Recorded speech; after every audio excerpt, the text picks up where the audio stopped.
it's Mrs. Weeb again, and now I'm going to show you the incubator. So our incubator is made of styrofoam, and the styrofoam is like an insulation. It helps hold the warm air inside of the incubator. Do you remember what the penguins have for insulation? Remember we learned about the penguins? It was their blubber.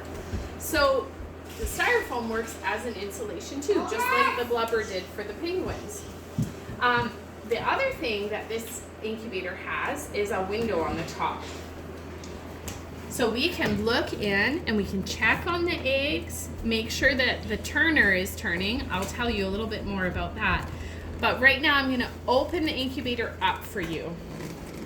Now we don't want to open our incubator lots because we need to keep the warm air inside to help the chicks grow in the eggs.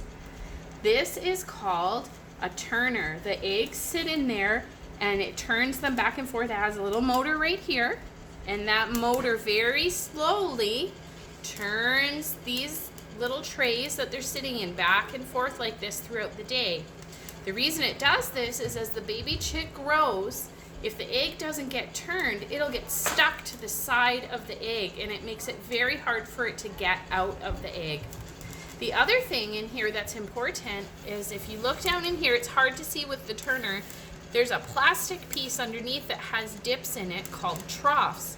We fill those with water every few days, and that creates humidity in the air. Humidity is very important. Humidity is when water evaporates into the air, it becomes a gas. So the humidity is important because eggs aren't solid. Air and things can pass through the shell. And if we put the eggs in here and it's warm but there's no humidity, the eggs will dry out inside and the babies will not grow properly and they will probably die. So we keep the water in there, we keep the temperature nice and warm, and we keep the eggs turned. Those are all things that God made the chicken to know how to do without anybody telling it. It's really cool. But because we don't have chickens that want to hatch a bunch of babies, we use the incubator. Now, I have a question for you. How many eggs are in the incubator? You saw it. You might have to look back and pause, but can you tell me how many eggs did we put in? See you later.